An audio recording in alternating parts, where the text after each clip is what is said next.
Guys, आज के इस वीडियो में हम कैंडल्स की साइकोलॉजी को समझेंगे कि हम कैसे पता कर सकते हैं कि किस टाइप की कैंडल्स में बायर्स एक्टिव होते हैं और किस टाइप की कैंडल में सेलर्स एक्टिव होते हैं, और कौन सी कैंडल्स होती हैं जिनमें न तो बायर्स एक्टिव होते हैं और न ही सेलर्स एक्टिव होते हैं। मार्केट में कैंडल की बॉडी, विक और कैंडल के बिहेवियर को देखकर बता सकते हैं कि प्राइस को कौन कंट्रोल कर रहा है, बायर्स या सेलर्स। और इससे हम काफी हद तक ये भी पता कर सकते हैं कि मार्केट में आगे क्या हो सकता है। ग्रीन कैंडल को देखकर ये सोचते हैं कि ग्रीन कैंडल बायर्स की कैंडल होती है, और रेड कैंडल को देखकर ये सोचते हैं कि रेड कैंडल सेलर्स की कैंडल होती है। तो आप बिल्कुल गलत हैं। हम कैंडल के कलर को देखकर ये डिसाइड नहीं कर सकते हैं कि ये कैंडल बायर्स कंट्रोल कैंडल है या सेलर्स कंट्रोल कैंडल है। कौन सी कैंडल बायर्स के कंट्रोल में होती है और कौन सी कैंडल सेलर्स के कंट्रोल में होती है, आज के इस वीडियो में हम इसे ही बहुत अच्छे से जानने वाले हैं। तो दोस्तों, वीडियो हमेशा की तरह बहुत ही इंटरेस्टिंग और नॉलेजफुल होने वाली है। अगर आप इस वीडियो को ध्यान से समझते हुए एंड तक देख लेते हैं तो आप इस वीडियो से बहुत कुछ एडवांस सीख कर जाएंगे। गाइस, आज के इस वीडियो का हमारा लाइक टारगेट है 300 लाइक्स। आई होप कि आप लोग इस टारगेट को जरूर कंप्लीट करेंगे। तो चलिए वीडियो को शुरू करते हैं। आप वीडियो को लाइक कर लीजिए, और अगर आप चैनल पर नए हैं तो चैनल को भी सब्सक्राइब कर लीजिए। सबसे पहले मैं आप लोगों का एक बेसिक डाउट क्लियर करना चाहूंगा कि जब भी कोई कैंडल फॉर्म होती है, चाहे वह रेड कैंडल हो या फिर ग्रीन कैंडल हो, वहां पर बाइंग भी होती है और सेलिंग भी होती है। जैसे मान लीजिए यहाँ पर एक ग्रीन कैंडल का फॉर्मेशन देखने को मिल रहा है, तो इस कैंडल के फॉर्मेशन के दौरान बहुत सारे सेलर्स यहाँ पर अपने एनालिसिस के अनुसार सेल कर रहे होंगे, और बहुत सारे बायर्स भी यहाँ पर अपने एनालिसिस के अनुसार बाइंग कर रहे होंगे। यानी कि इस कैंडल के फॉर्मेशन के दौरान यहाँ पर सेलिंग भी हो रही है और बाइंग भी हो रही है। अब देखिए, ये कैंडल यहाँ पर पूरी तरह से फॉर्म हो गई है, जो कि एक ग्रीन कैंडल बनी हुई है। बहुत सारे लोग जिन्हें कैंडल की साइकोलॉजी के बारे में ज्यादा नॉलेज नहीं होता है, वह लोग यहाँ सोच रहे होंगे कि ये कैंडल हरी बनी हुई है, इसका मतलब है कि अभी प्राइस में बायर्स का कंट्रोल है। लेकिन आपको इसके कलर को देखकर ये डिसाइड नहीं करना है कि यह कैंडल किसके कंट्रोल में है, ये कैंडल बायर्स के कंट्रोल में है या सेलर्स के। ये जानने के लिए हमें इस कैंडल की साइकोलॉजी को रीड करना होगा। तो चलिए अब अलग अलग प्रकार के कैंडल को देखते हैं और उनकी साइकोलॉजी को समझते हैं। गाइस, अब आपको वीडियो को बहुत ही ध्यान से देखना है और वीडियो को बिल्कुल भी स्किप नहीं करना है। आप लोगों को एक कैंडल शो करूंगा, उसे देखकर आपको बताना होगा कि ये कैंडल बायर्स के कंट्रोल में है या कि आप यहाँ देख सकते हैं, यहाँ पर हमें 2 कैंडल दिख रही हैं, एक रेड है और एक ग्रीन है। बहुत सारे लोग ऐसे होते हैं जो इस ग्रीन वाली कैंडल को बायर्स कंट्रोल कैंडल कहते हैं और इस रेड वाली कैंडल को सेलर्स कंट्रोल कैंडल कहते हैं। लेकिन मैं इन दोनों कैंडल को बेयरिश कैंडल ही कहूंगा, यानी कि इन दोनों कैंडल में सेलर्स का नियंत्रण देखने को मिल रहा है। आइए जानते हैं कैसे। गाइस, जब यह ग्रीन वाली कैंडल चार्ट में फॉर्म होने लगती है तो प्राइस किसी एक पॉइंट से ओपन होता है, और यह हमारा एक ओपन पॉइंट बन जाता है। जब यह कैंडल फॉर्म होना स्टार्ट होती है तो इसमें बायर्स बहुत ज्यादा संख्या में बाइंग करने लगते हैं, जिसकी वजह से प्राइस यहाँ से अपसाइड जाता है। जब प्राइस अपसाइड जाता है और किसी एक पॉइंट पर पहुंचता है तो बायर्स यहाँ पर अधिक प्राइस में खरीदने में इंटरेस्ट लेना कम कर देते हैं, जिसकी वजह से बायर्स यहाँ पर वीक होने लगते हैं, और जो सेलर्स यहाँ पर एक्टिव होते हैं उन्हें यहाँ पर महंगे प्राइस में सेल करने का मौका मिल जाता है, और यहाँ पर बहुत ज्यादा संख्या में सेलर्स सेलिंग करने लगते हैं, जिसकी वजह से प्राइस यहाँ से नीचे आने लगता है। और जब प्राइस अपने ओपनिंग पॉइंट के पास पहुंचता है तो यहाँ पर प्राइस क्लोजिंग कर देता है, और यह कैंडल कुछ इस तरह की एक ग्रीन कैंडल बन जाती है। जब इस तरह की कैंडल का फॉर्मेशन चार्ट में देखने को मिलता है तो इसे हम बुलिश कैंडल न कहकर बेयरिश कैंडल कहते हैं, क्योंकि जब प्राइस इस पॉइंट से ओपन हुआ है तो बायर्स प्राइस को अपसाइड ले गए हैं। लेकिन जब इस पॉइंट से सेलर्स एक्टिव होते हैं और सेलर्स सेलिंग करने लगते हैं तो बायर्स प्राइस को अपने कंट्रोल में नहीं कर पाते हैं, जिसकी वजह से प्राइस यहाँ से डाउन साइड आ जाता है, और इस कैंडल में एक लॉन्ग अपर विक बन जाती है, जिससे हमें ये पता चलता हूँ कि इस कैंडल में स्ट्रॉन्ग सेलिंग प्रेशर देखने को मिल रहा है और इस समय प्राइस सेलर्स के कंट्रोल में है। इस कंडीशन में आप एक्स्ट्रा कंफर्मेशन को देखते हुए सेल साइड का ट्रेड प्लान कर सकते हैं। और इसी तरह से जब ये रेड वाली कैंडल चार्ट में फॉर्म होने लगती है तो प्राइस किसी एक पॉइंट से ओपन होता है जब प्राइस इस पॉइंट से ओपन होता है तो यहाँ पे बहुत सारे सेलर सेलिंग करने लगते हैं, जिसकी वजह से प्राइस यहाँ से थोड़ा सा नीचे आ जाता है। जब प्राइस यहाँ पे थोड़ा सा नीचे आता है तो यहाँ पे बायर्स एक्टिव होने लगते हैं और वो लोग यहाँ पे बाइंग करना स्टार्ट कर देते हैं, जिसकी वजह से प्राइस में बाइंग प्रेशर देखने को मिलता है। प्राइस में डिमांड बढ़ने लगती है और प्राइस यहाँ से अपसाइड जाना स्टार्ट कर देता है। जब प्राइस अपसाइड जाता है और किसी एक पॉइंट पर पहुंचता है तो यहाँ पे फिर से सेलर्स एक्टिव हो जाते हैं और सेलर्स फिर से यहाँ पे सेलिंग करना स्टार्ट कर देते हैं, जिसकी वजह से प्राइस में सेलिंग प्रेशर देखने को मिलता है, यानी कि प्राइस में सप्लाई बढ़ने लगती है और प्राइस यहाँ से डाउन साइड आने लगता है। जब प्राइस यहाँ से डाउन साइड आता है तो प्राइस इस बार अपने ओपनिंग पॉइंट को ब्रेक कर देता है और यहाँ पे क्लोजिंग कर देता है और ये कुछ इस तरह की एक रेड कैंडल बनकर रेडी हो जाती है, जिसकी अपर विक जो होती है वो काफी लॉन्ग होती है और इस कैंडल को भी हम बेयरिश कैंडल ही कहते हैं, क्योंकि इस कैंडल में भी हमें सेलिंग प्रेशर देखने को मिल रहा है, क्योंकि इसकी अपर विक जो है वो काफी लॉन्ग बनी हुई है। इसका मतलब होता है कि प्राइस इस पॉइंट तक गया था, लेकिन इस पॉइंट से यहाँ पे बहुत ज्यादा सेलर्स सेलिंग करने लगे थे, जिसकी वजह से प्राइस में काफी हाई सेल साइड रिजेक्शन देखने को मिला था और प्राइस यहाँ से डाउन साइड आ गया था। तो गाइस, आपको हमेशा चार्ट में देखना है कि जब भी आपको चार्ट में इस तरह की रेड या ग्रीन कैंडल बनती हुई दिखे, जिसकी अपर विक कैंडल की बॉडी के कंपैरिजन में काफी लॉन्ग हो, तो वहाँ पे आपको समझ जाना है कि यहाँ पे प्राइस में सेलर्स का कंट्रोल देखने को मिल रहा है। अब आइए सेकंड टाइप की कैंडल को समझते हैं। गाइस, सेकंड टाइप की जो कैंडल होती है वो कैंडल्स कुछ इस तरह की होती है। इनको हम हैमर या पिन बार कैंडल भी कहते हैं। इन दोनों कैंडल्स को हम हैमर या पिन बार कैंडल इसलिए कहते हैं क्योंकि ये कैंडल देखने में बिल्कुल हथौड़े के जैसी होती हैं। इन कैंडल्स में इनकी जो लोअर विक होती है वो काफी लॉन्ग होती है। इस तरह की कैंडल्स को हम बुलिश कैंडल कहते हैं, क्योंकि जब चार्ट में ये कैंडल्स बनती है तो उससे हमें पता चलता है कि प्राइस बायर्स के कंट्रोल में है। आइए जानते हैं कि ये दोनों कैंडल्स चार्ट में फॉर्म कैसे होती है और इनकी साइकोलॉजी क्या रहती है। गाइस, जब ये ग्रीन कैंडल चार्ट में फॉर्म होने लगती है तो प्राइस किसी एक पॉइंट से ओपन होता है। जब प्राइस यहाँ से ओपन हो जाता है तो यहाँ पे बहुत सारे सेलर्स सेलिंग करना स्टार्ट कर देते हैं। जब यहाँ पे बहुत सारे सेलर्स सेलिंग करने लगते हैं तो प्राइस में सप्लाई बढ़ने लगती है, जिसकी वजह से प्राइस यहाँ से डाउन साइड आने लगता है। जब प्राइस यहाँ से डाउन साइड आता है और एक पॉइंट तक पहुंचता है तो अब सेलर्स यहाँ पे सेलर्स और ज्यादा कम प्राइस में सेलिंग में इंटरेस्ट लेना कम कर देते हैं और जो बायर्स होते हैं वो लोग यहाँ पे कम प्राइस में बाइंग करने में बहुत ज्यादा इंटरेस्ट लेने लगते हैं और यहाँ पे बहुत सारे बायर्स बाइंग करने लगते हैं, जिसकी वजह से प्राइस में डिमांड बढ़ने लगती है और प्राइस यहाँ से अपसाइड जाने लगता है। गाइस, जब प्राइस यहाँ से अपसाइड जाता है तब प्राइस अपने ओपनिंग पॉइंट को भी ब्रेक कर देता है और यहाँ पर क्लोजिंग कर देता है और हमारी ग्रीन पिन बार कैंडल बनकर रेडी हो जाती है। इसकी लोअर विक जो होती है वह कैंडल के बॉडी के कंपैरिजन में काफी लॉन्ग होती है, जिससे हमें ये पता चलता है कि प्राइस में बहुत अधिक बाइंग प्रेशर देखने को मिल रहा है, यानी कि प्राइस अभी बायर्स के नियंत्रण में है। तो जब भी आपको चार्ट में इस तरह की कैंडल फॉर्म होती दिखे तो आप वहां पर एक्स्ट्रा कॉन्फर्मेशन को देखते हुए बाइंग साइड का ट्रेड प्लान कर सकते हैं। और ऐसे ही गाइस, जब ये रेड वाली पिन बार कैंडल चार्ट में फॉर्म होने लगती है तो प्राइस किसी एक पॉइंट से ओपन होता है। जब प्राइस इस पॉइंट से ओपन होता है तो यहाँ पे बहुत सारे सेलर्स सेलिंग करने लगते हैं और प्राइस में सप्लाई बढ़ने लगती है, जिसकी वजह से प्राइस यहाँ से डाउन साइड आने लगता है। जब प्राइस यहाँ से डाउन साइड आता है और एक पॉइंट पर पहुंचता है तो सेलर्स का सेलिंग करने में इंटरेस्ट कम होने लगता है और यहाँ पे बायर्स एक्टिव होने लगते हैं और बहुत सारे बायर्स यहाँ पे बाइंग करने लगते हैं, जिसकी वजह से प्राइस में डिमांड बढ़ने लगती है और प्राइस यहाँ से अपसाइड जाने लगता है।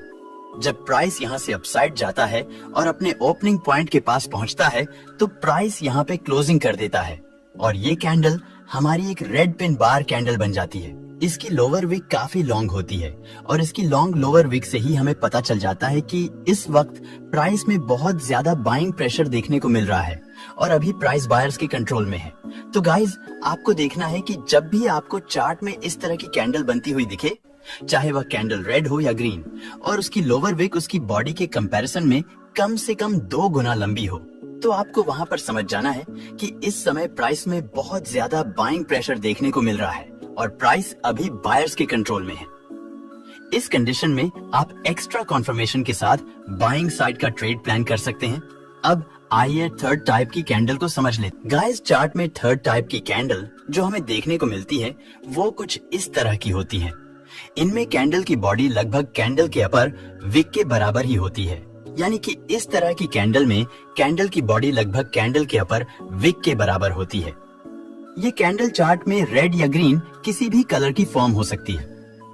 अगर ये कैंडल चार्ट में ग्रीन कलर की फॉर्म होती है तो हमें ये पता चलता है कि इस समय प्राइस न्यूट्रल है, यानी कि इस समय प्राइस न तो बायर्स के नियंत्रण में है और न ही सेलर्स के। लेकिन अगर ये कैंडल चार्ट में रेड कलर की फॉर्म होती है तो हमें ये पता चलता है कि इस समय प्राइस सेलर्स के कंट्रोल में है। चलिए देखते हैं कि ये दोनों कैंडल चार्ट पर कैसे फॉर्म होती हैं और इनकी साइकोलॉजी क्या होती है। गाइस, जब यह ग्रीन कैंडल चार्ट में फॉर्म होती है तो प्राइस किसी एक पॉइंट से ओपन होता है और यहाँ से प्राइस में बायर्स एक्टिव होते हैं और बायर्स बहुत ज्यादा संख्या में यहाँ पर बाइंग करने लगते हैं, जिसकी वजह से प्राइस में डिमांड बढ़ने लगती है और प्राइस यहाँ से अपसाइड जाने लगता है। जब प्राइस यहाँ से अपसाइड जाता है और किसी एक पॉइंट पर पहुंचता है तो इस पॉइंट से प्राइस में सेलर्स एक्टिव होते हैं और यहाँ से बहुत ज्यादा सेलर्स सेलिंग करने लगते हैं, जिसकी वजह से प्राइस में सप्लाई बढ़ने लगती है और प्राइस यहाँ से नीचे आने लगता है। जब प्राइस यहाँ से नीचे आता है तो बायर्स प्राइस को यहाँ से ज्यादा नीचे नहीं आने देते हैं और बायर्स प्राइस को जितना ऊपर ले गए होते हैं प्राइस उसके हाफ पर आकर यहाँ क्लोजिंग कर देता है और यह कैंडल कुछ इस तरह की कंप्लीटली फॉर्म हो जाती है, जिसकी अपर विक जो होती है वह लगभग इस कैंडल के बॉडी के बराबर ही होती है और इस कैंडल में इसकी लोअर विक नहीं होती है। जब यह कैंडल चार्ट में फॉर्म होती है तो इससे हमें पता चलता है कि प्राइस इस समय न तो बायर्स के नियंत्रण में है और न ही सेलर्स के, क्योंकि जब ये कैंडल इस पॉइंट से फॉर्म होना शुरू होती है तो बायर्स यहाँ से प्राइस को अपसाइड ले जाते हैं। लेकिन जब सेलर्स इस पॉइंट पर एंटर होते हैं तो सेलर्स प्राइस को इसके हाफ पर ला देते हैं, जिसमें हमें बायर्स और सेलर्स की सेम पावर देखने को मिलती है। इसलिए जब यह कैंडल हमें चार्ट में दिखती है तो इससे हमें पता चलता है कि प्राइस अभी न्यूट्रल है। प्राइस इस समय न तो बायर्स के नियंत्रण में है और न ही प्राइस सेलर्स के। इस समय आपको ट्रेड में इंटर नहीं होना है। इसी तरह से जब ये रेड कलर की कैंडल चार्ट में फॉर्म होने लगती है तो प्राइस एक पॉइंट से ओपन होता है और यहाँ इस पॉइंट से प्राइस में बायर्स एक्टिव होने लगते हैं और यहाँ पे बहुत ज्यादा बायर्स बाइंग करने लगते हैं, जिसकी वजह से प्राइस में बहुत ज्यादा डिमांड बढ़ने लगती है और प्राइस यहाँ से अपसाइड जाने लगता है। जब प्राइस यहाँ से अपसाइड जाता है और किसी एक पॉइंट पे पहुंचता है तो इस पॉइंट से प्राइस में सेलर्स एक्टिव होने लगते हैं और यहाँ से बहुत सारे सेलर्स सेलिंग करना स्टार्ट कर देते हैं, जिसकी वजह से प्राइस में सप्लाई बढ़ने लगती है और प्राइस यहाँ से नीचे आने लगता है। बायर्स प्राइस को यहाँ से जितना ऊपर ले गए होते हैं प्राइस यहाँ उससे डबल नीचे आ जाता है और यहाँ पे क्लोजिंग कर देता है और ये कैंडल हमारी कुछ इस तरह की बनकर रेडी हो जाती है, जिसकी ऊपरी विक जो होती है ऑलमोस्ट इसकी बॉडी के बराबर होती है और इस कैंडल में इसकी लोअर विक नहीं होती है। जब ये कैंडल चार्ट में फॉर्म होती है तो इसका मतलब होता है कि प्राइस इस टाइम सेलर्स के कंट्रोल में है, क्योंकि जब प्राइस इस पॉइंट से ओपन होता है तो बायर्स प्राइस को ऊपर ले जाते हैं, लेकिन जब इस पॉइंट से सेलर्स एंट्री करते हैं तो बायर्स प्राइस को जितना ऊपर ले गए होते हैं सेलर्स उसके दोगुना नीचे ला देते हैं। तो इससे हमें पता चलता है कि इस समय प्राइस में सेलर्स स्ट्रांग हैं और प्राइस में सेलर्स का कंट्रोल देखने को मिल रहा है। इस कंडीशन में आप एक्स्ट्रा कॉन्फर्मेशन जैसे सपोर्ट या रेजिस्टेंस को देखते हुए सेल साइड का ट्रेड प्लान कर सकते हैं। मुझे उम्मीद है गाइस कि आपको सब कुछ अच्छे से समझ में आ रहा होगा। गाइस, अगर आपको वीडियो इंटरेस्टिंग लग रही है तो प्लीज वीडियो को एक लाइक करके चैनल को सब्सक्राइब जरूर कर लीजिए। गाइस, फोर्थ टाइप की कैंडल जो हमें चार्ट में दिखती है वह कुछ इस तरह की होती है, जिसे हम मारुबोजू कैंडल भी कहते हैं। यह कैंडल रेड या ग्रीन किसी भी कलर की चार्ट में फॉर्म हो सकती है। चार्ट में अगर हमें यह ग्रीन मारुबोजू कैंडल फॉर्म होती हुई दिखती है तो इसका मतलब होता है कि इस समय प्राइस बायर्स के कंट्रोल में है, और अगर हमें चार्ट में यह रेड मारुबोजू कैंडल दिखती है तो इससे हमें पता चलता है कि इस समय प्राइस सेलर्स के कंट्रोल में है। आइए इनकी साइकोलॉजी को समझें और जानें कि ये कैंडल्स चार्ट में फॉर्म कैसे होती है। गाइस, जब यह ग्रीन मारुबोजू यानी कि बुलिश मारुबोजू कैंडल चार्ट में फॉर्म होने लगती है तो प्राइस एक पॉइंट से ओपन होता है और इस पॉइंट से बहुत ज्यादा बायर्स एक्टिव होने लगते हैं और यहाँ से बहुत ज्यादा बायर्स बाइंग करने लगते हैं, जिसकी वजह से प्राइस में डिमांड बढ़ने लगती है और प्राइस यहाँ से अपसाइड जाने लगता है। इस समय प्राइस में बहुत कम सेलर्स का इंटरेस्ट होता है और यहाँ पर बहुत ही कम सेलर्स सेलिंग करते हैं, जिसकी वजह से हमें प्राइस में सेलिंग प्रेशर देखने को नहीं मिलता है। जब प्राइस यहाँ से अपसाइड जाता है और एक पॉइंट पर पहुंचता है तो प्राइस यहाँ पर क्लोजिंग कर देता है और यह कुछ इस तरह की एक ग्रीन कैंडल बन जाती है। इस कैंडल में न तो इसकी अपर विक होती है और न ही इसमें इसकी लोअर विक होती है। यह एक स्ट्रॉन्ग और फ्रेश ग्रीन कैंडल होती है जो पूरी तरह से बायर्स के कंट्रोल में होती है और यह कैंडल पूरी तरह से बायर्स के द्वारा बनाई गई होती है। यानी कि जब यह कैंडल चार्ट में फॉर्म होती है तो हमें पता चलता है कि अभी प्राइस बायर्स के कंट्रोल में है। इस समय आप अदर कॉन्फर्मेशन जैसे सपोर्ट या रेजिस्टेंस को देखते हुए बाइंग साइड का ट्रेड प्लान कर सकते हैं। और ऐसे ही जब ये रेड वाली मारुबोजू कैंडल चार्ट में फॉर्म होने लगती है तो प्राइस एक पॉइंट से ओपन होता है और जब प्राइस इस पॉइंट से ओपन होता है तो यहाँ से प्राइस में बहुत ज्यादा सेलर्स सेलिंग करने लगते हैं, जिसकी वजह से प्राइस में बहुत ज्यादा सप्लाई बढ़ने लगती है और प्राइस यहाँ से डाउन साइड जाने लगता है। जब प्राइस यहाँ से डाउन साइड जा रहा होता है तो इस टाइम बहुत कम बायर्स बाइंग में इंटरेस्ट लेते हैं, इसलिए हमें इस कैंडल में बाइंग प्रेशर देखने को नहीं मिलता है। और जब प्राइस डाउन साइड आता है और एक पॉइंट पर पहुंचता है तो प्राइस यहाँ पर क्लोजिंग कर देता है और हमारी ये रेड मारुबोजू कैंडल कंप्लीटली बनकर रेडी हो जाती है, जिसमें न तो इसकी अपर विक होती है और न ही इसकी लोअर विक। जब ये कैंडल चार्ट में फॉर्म होती है तो इससे हमें ये पता चलता है कि इस टाइम प्राइस में सेलर्स बहुत ज्यादा स्ट्रॉन्ग हैं और प्राइस फुल्ली सेलर्स के कंट्रोल में है। अब आइए फिफ्थ टाइप्स कैंडल को समझ लेते हैं। गाइस, जो फिफ्थ टाइप की कैंडल हमें चार्ट में देखने को मिलती है वो कुछ इस तरह की होती है, जिसे हम स्पिनिंग टॉप कैंडल भी कहते हैं। ये कैंडल रेड या ग्रीन किसी भी कलर की हो सकती है। जब ये कैंडल चार्ट पर फॉर्म होती है तो इससे हमें ये पता चलता है कि प्राइस इस समय न्यूट्रल है, यानी कि इस समय प्राइस में न तो बायर्स का कंट्रोल है और न ही प्राइस सेलर्स के कंट्रोल में है। आइए इसकी साइकोलॉजी को समझते हैं और जानते हैं कि ये दोनों कैंडल चार्ट पर कैसे फॉर्म होती हैं, ताकि आपको सब कुछ और अच्छे से समझ आ जाए और आपको कोई भी डाउट न रह जाए। गाइस, जब यह green spinning top candle chart में फॉर्म होने लगती है तो प्राइस किसी एक पॉइंट से ओपन होता है तो यहाँ पर बहुत ज्यादा सेलर सेलिंग करने लगते हैं, जिसकी वजह से प्राइस में सप्लाई बढ़ने लगती है और प्राइस यहाँ से डाउन साइड आने लगता है। जब प्राइस यहाँ से डाउन साइड आता है और किसी एक पॉइंट पर पहुंचता है तो यहाँ से प्राइस में बायर्स एक्टिव होने लगते हैं और बायर्स बहुत ज्यादा संख्या में यहाँ पर बाइंग करने लगते हैं, जिसकी वजह से प्राइस में बाइंग प्रेशर देखने को मिलता है और प्राइस यहाँ से अपसाइड जाना शुरू कर देता है। जब प्राइस यहाँ से अपसाइड जाता है और एक पॉइंट पर पहुंचता है तो यहाँ से फिर से सेलर सेलिंग करने लगते हैं, जिसकी वजह से प्राइस में सेलिंग प्रेशर देखने को मिलता है और प्राइस यहाँ से नीचे आने लगता है। लेकिन इस बार जब प्राइस डाउन साइड आता है तो बायर्स भी यहाँ पर बाइंग कर रहे होते हैं और बायर्स प्राइस को ज्यादा नीचे नहीं आने देते हैं और प्राइस यहाँ पर क्लोजिंग कर देता है और हमारी यह ग्रीन स्पिनिंग टॉप कैंडल बनकर रेडी हो जाती है। जब यह कैंडल चार्ट में फॉर्म होती है तो इससे हमें यह पता चलता है कि प्राइस इस समय न तो बायर्स के नियंत्रण में है और न ही सेलर्स के, क्योंकि यहाँ पर बायर्स और सेलर्स की सेम पावर देखने को मिल रहा है, क्योंकि इस कैंडल में इसकी अपर और लोअर विक एक बराबर है। और इसी तरह से जब ये रेड वाली स्पिनिंग टॉप कैंडल चार्ट में फॉर्म होने लगती है तो प्राइस एक पॉइंट से ओपन होता है तो इस पॉइंट से प्राइस में बहुत ज्यादा बायर्स एक्टिव हो जाते हैं और यहाँ पर बाइंग करने लगते हैं, जिसकी वजह से प्राइस यहाँ से अपसाइड जाने लगता है। जब प्राइस यहाँ से अपसाइड जाता है और एक पॉइंट पर पहुंचता है तो इस पॉइंट से सेलर्स एक्टिव होने लगते हैं और बहुत सारे सेलर्स यहाँ पर सेलिंग करने लगते हैं, जिसकी वजह से प्राइस में सप्लाई बढ़ने लगती है और प्राइस यहाँ से डाउन साइड जाने लगता है। जब प्राइस यहाँ से डाउन साइड जाता है तो इस बार प्राइस अपने ओपनिंग पॉइंट को भी ब्रेक कर देता है। उसके बाद जब प्राइस एक पॉइंट पर पहुंचता है तो इस पॉइंट से फिर से प्राइस में बायर्स एक्टिव होने लगते हैं और यहाँ पर बहुत सारे बायर्स बाइंग करने लगते हैं, जिसकी वजह से प्राइस में डिमांड बढ़ने लगती है और प्राइस यहाँ से दोबारा से अपसाइड जाना शुरू कर देता है।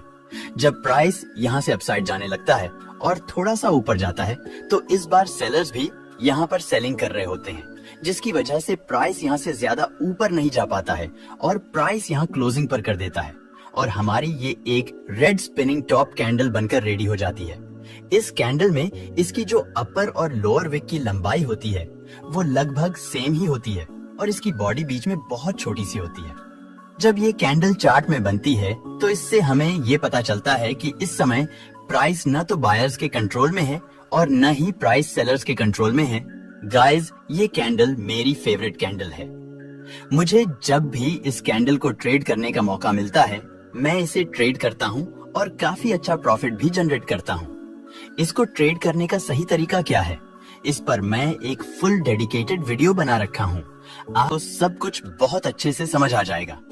अब आइए सिक्स्थ कैंडल को समझ लेते हैं। गाइस, हमारी सिक्स टाइप की कैंडल जो होती है वो देखने में कुछ इस तरह की होती है। इसमें कैंडल की जो अपर और लोअर विक होती है वो बहुत छोटी सी होती है। ये कैंडल चार्ट में रेड या ग्रीन किसी भी कलर की फॉर्म हो सकती है। जब यह ग्रीन कैंडल चार्ट में फॉर्म होती है तो इसका मतलब होता है कि इस समय प्राइस में बायर्स स्ट्रांग हैं, लेकिन बहुत अधिक नहीं। और जब हमें चार्ट में यह रेड कैंडल दिखती है तो इसका मतलब होता है कि प्राइस में इस समय सेलर स्ट्रांग तो है लेकिन बहुत ज्यादा स्ट्रांग नहीं है। आइए देखते हैं कि ये दोनों कैंडल चार्ट में कैसे फॉर्म होती है और इनकी साइकोलॉजी क्या रहती है, ताकि आपको सब कुछ और अच्छे से समझ आ जाए। गाइस, जब ये ग्रीन कैंडल चार्ट में फॉर्म होने लगती है तो प्राइस एक पॉइंट से ओपन होता है। जब प्राइस इस पॉइंट से ओपन होता है तो प्राइस में सेलर्स एक्टिव होने लगते हैं और बहुत सारे सेलर्स यहाँ पर सेलिंग करने लगते हैं, जिसकी वजह से प्राइस में सप्लाई बढ़ती है और प्राइस यहाँ से नीचे की ओर जाने लगता है। जब प्राइस यहाँ से नीचे जाता है और एक पॉइंट पर पहुंचता है तो इस पॉइंट से प्राइस में बायर्स एक्टिव होने लगते हैं और बहुत सारे बायर्स यहाँ पर बाइंग करने लगते हैं, जिसकी वजह से प्राइस में डिमांड बढ़ने लगती है और प्राइस यहाँ से ऊपर की ओर जाने लगता है। जब प्राइस यहाँ से ऊपर जाता है और किसी एक पॉइंट पर पहुंचता है तो इस पॉइंट से फिर से सेलर्स एक्टिव होने लगते हैं और सेलर्स फिर से प्राइस को नीचे ले जाने का ट्राई करते हैं, लेकिन इस बार बायर्स प्राइस को ज्यादा नीचे नहीं जाने देते हैं, क्योंकि बायर्स यहाँ पर अभी कमजोर नहीं हुए होते हैं। बायर्स अभी भी यहाँ पर बाइंग कर रहे होते हैं, जिसकी वजह से प्राइस यहाँ पर क्लोजिंग कर देता है और हमारी यह ग्रीन कैंडल बनकर रेडी हो जाती है। गाइस, जब इस तरह की कैंडल चार्ट में बनती है तो इसका मतलब होता है कि प्राइस में बायर्स मजबूत हैं, लेकिन बहुत ज्यादा मजबूत नहीं है। तो जब भी आपको चार्ट में ऐसी किसी कैंडल का फॉर्मेशन दिखे तो आपको समझ लेना चाहिए कि इस समय कीमत में बायर्स स्ट्रांग हैं, लेकिन बहुत ज्यादा नहीं, क्योंकि यहाँ पर इस कैंडल में हमें सेलर्स का भी पावर देखने को मिल रहा है। और इसी तरह से गाइस, जब यह रेड कैंडल चार्ट में फॉर्म होने लगती है तो प्राइस एक पॉइंट से ओपन होता है। जब प्राइस यहाँ से ओपन होता है तो इस पॉइंट से प्राइस में बायर्स एक्टिव होने लगते हैं और बहुत सारे बायर्स यहाँ पर बाइंग करने लगते हैं, जिसकी वजह से प्राइस में डिमांड बढ़ने लगती है और प्राइस यहाँ से ऊपर की ओर जाने लगता है। जब प्राइस यहाँ से अप साइड जाता है और एक पॉइंट पर पहुंचता है तो इस पॉइंट से प्राइस में सेलर्स एक्टिव होने लगते हैं और यहाँ पर बहुत सारे सेलर्स सेलिंग करने लगते हैं, जिसकी वजह से प्राइस में सप्लाई बढ़ती है और प्राइस यहाँ से नीचे की ओर जाने लगता है। जब प्राइस यहाँ से नीचे किसी एक पॉइंट तक जाता है और एक पॉइंट पर पहुंचता है तो इस पॉइंट से प्राइस में फिर से बायर्स एक्टिव होने लगते हैं और बायर्स प्राइस को ऊपर ले जाने का प्रयास करते हैं, लेकिन इस बार सेलर्स प्राइस को ज्यादा ऊपर नहीं जाने देते हैं, क्योंकि यहाँ पर सेलर्स भी सेलिंग कर रहे होते हैं। इसी वजह से प्राइस थोड़ा सा ऊपर जाकर यहाँ पर क्लोजिंग कर देता है और हमारी यह रेड कैंडल बनकर रेडी हो जाती है। गाइस, जब इस तरह की कैंडल हमें चार्ट में दिखती है तो इसका मतलब होता है कि इस समय प्राइस में सेलर्स स्ट्रांग हैं, लेकिन बहुत ज्यादा स्ट्रांग नहीं है। इस कंडीशन में आपको ट्रेड प्लान नहीं करना है, आपको ट्रेड को इग्नोर करना है, क्योंकि इस कैंडल में यहाँ पर हमें बायर्स का भी पावर देखने को मिल रहा है। गाइस, ये थी हमारी 6 टाइप्स की कैंडल और उनकी साइकोलॉजी जो हमें चार्ट में हमेशा देखने को मिलती है। आई होप कि आपको ये वीडियो अच्छी लगी होगी और आपको सब कुछ अच्छे से समझ आ गया होगा कि कोई भी कैंडल चार्ट में कैसे फॉर्म होती है और उनकी साइकोलॉजी क्या रहती है। गाइस, आपको वीडियो कैसी लगी कमेंट करके जरूर बताइए, और अगर आपको वीडियो अच्छी लगी और आपको इस वीडियो से कुछ सीखने को मिला हो तो कृपया वीडियो को एक लाइक करके चैनल को भी सब्सक्राइब जरूर कर लीजिए। गाइस, आप लोगों के लिए आज के इस वीडियो का हमारा क्वेश्चन है कि आप इस कैंडल को देखिए और इसकी साइकोलॉजी को समझें और कमेंट करके बताइए कि इस समय प्राइस में बायर स्ट्रांग है या सेलर्स। अगर आप लोग इस वीडियो को ध्यान से समझते हुए देखे होंगे तो आप इस क्वेश्चन का आंसर जरूर दे पाएंगे। तो आप लोग कमेंट करके जरूर बताइए कि इस कैंडल में बायर्स एक्टिव हैं या सेलर्स।